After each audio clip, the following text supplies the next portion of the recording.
Good morning, everyone.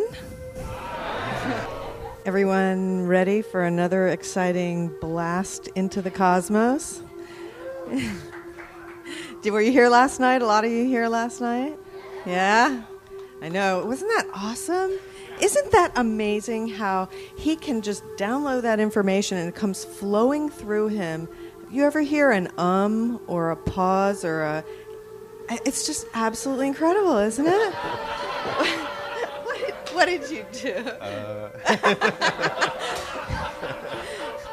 That's how you know it's two different people.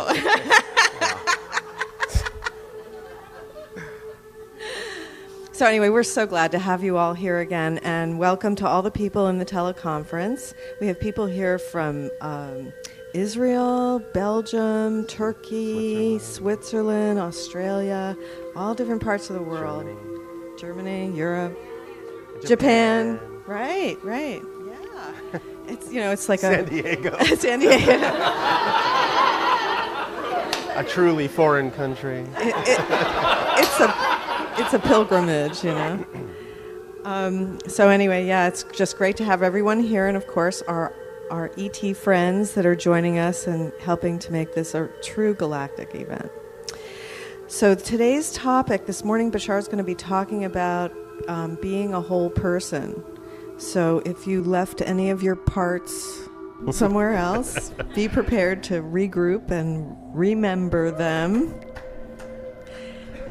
And then this afternoon, we're going to hear more about the agenda and what's coming in the next 10 years, because I would imagine everyone has noticed the acceleration we're experiencing and how critical it is to be following your excitement during this time.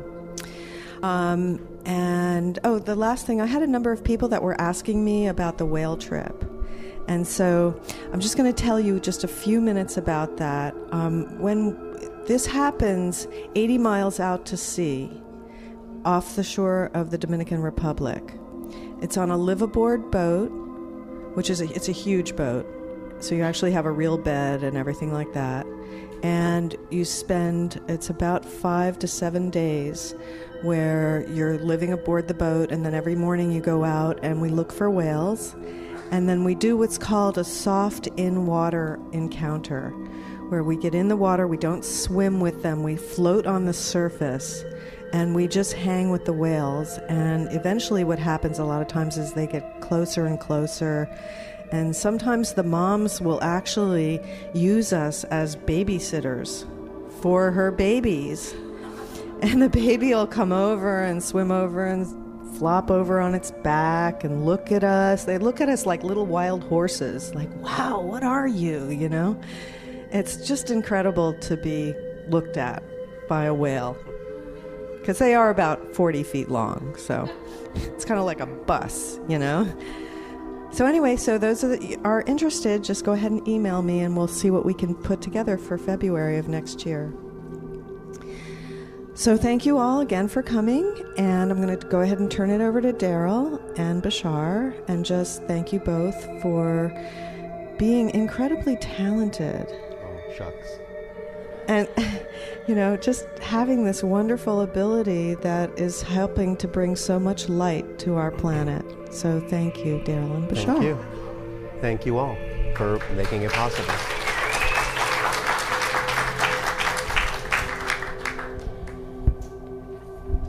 Thank you all very much for being here so I can do it.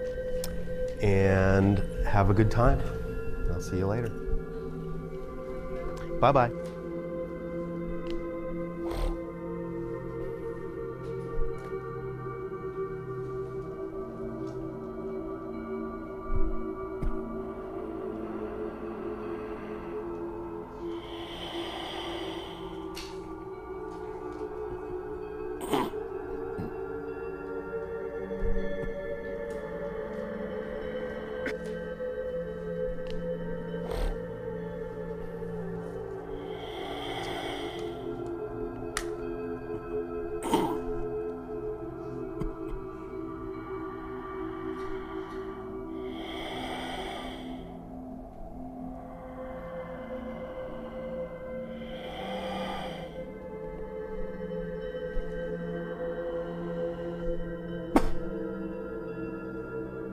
I say good day to you this day of your time. How are you all?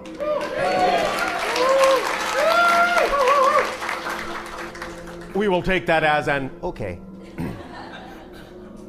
We thank you once again, each and every one of you and all of you together collectively, for the co-creation of this interaction that affords us an opportunity to experience through all of you many more facets of the multidimensional crystal of all that is.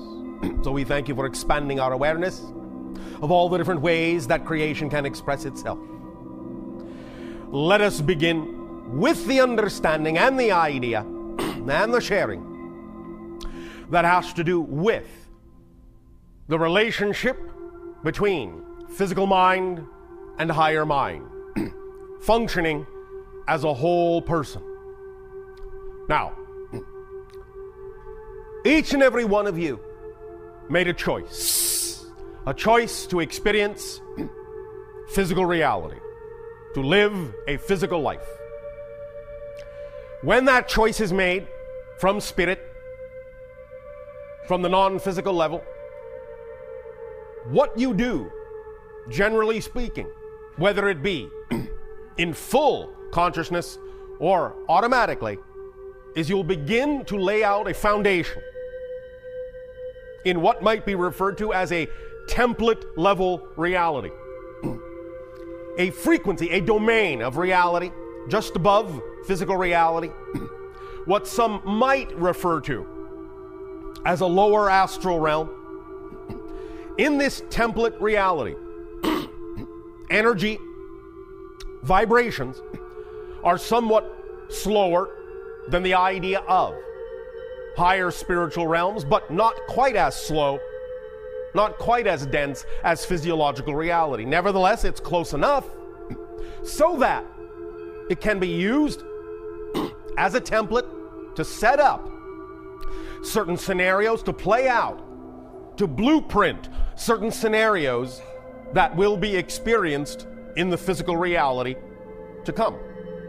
By setting up these scenarios, these themes for exploration in the template reality, you thus create a kind of automatic function that allows you to focus on the experience and exploration of that theme when you are in physical reality without having to think too much about how that's being done. It's part of the creation of the consensus agreement.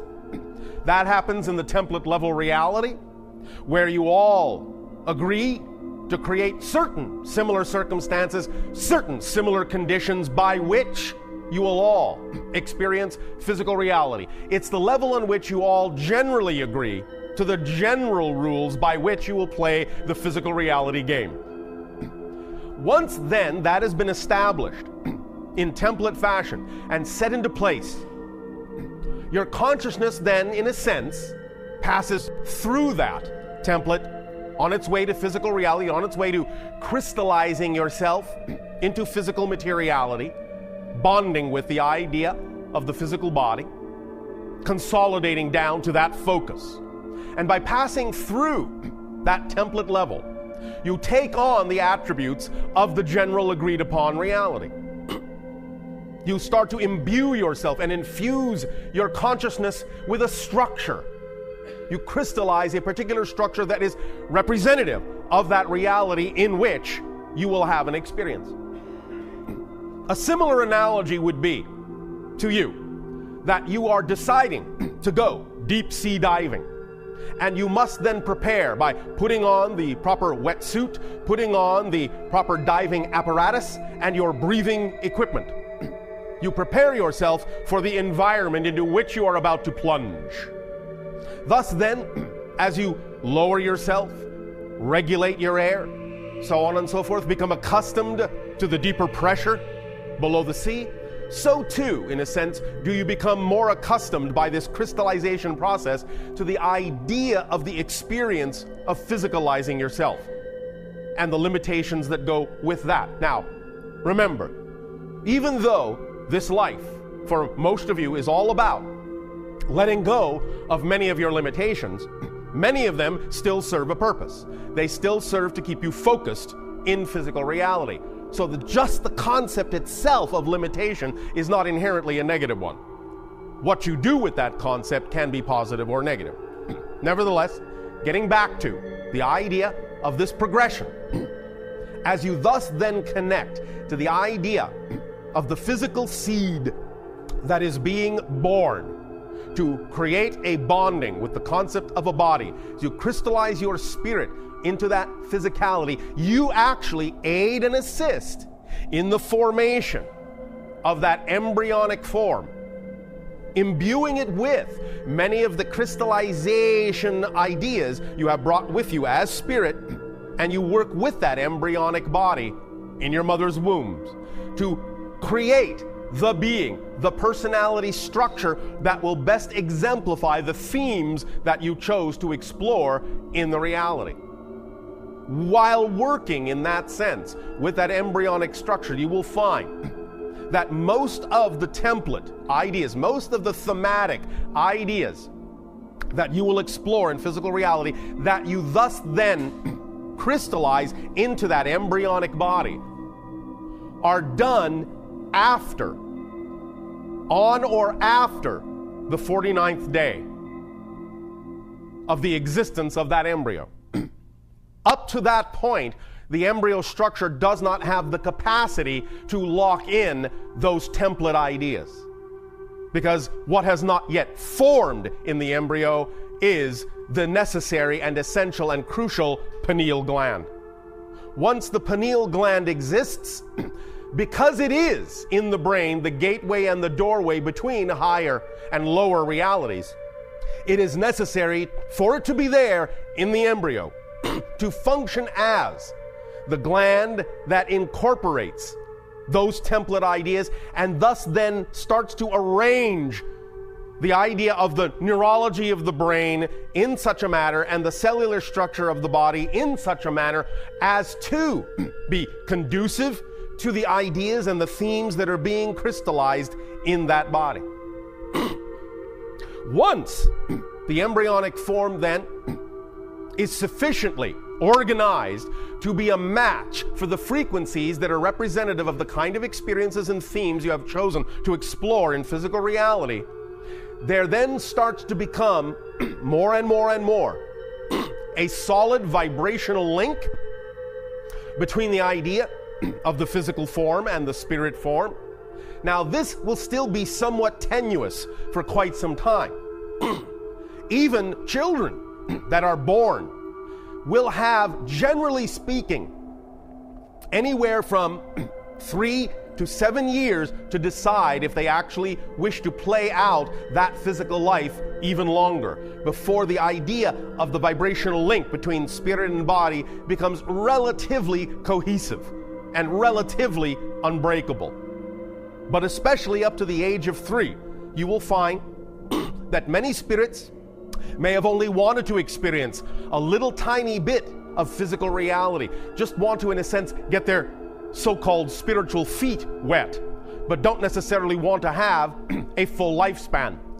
So you will find that many individuals who are still very young will simply choose one day to leave. This is not the only reason, but it is one of the major reasons for what many individuals on your planet call unexpected crib death. They will just have lived out the span that they chose to live, and they will simply go back into spirit. The idea also of what you might refer to as either miscarriage or abortion is also something that, in a sense, serves the spirit's purpose of choosing someone who wouldn't necessarily choose to have a full-term child, and thus by forming a link with a person who has made that kind of a choice, they will get to experience just the portion of physical existence that they chose to experience and no more.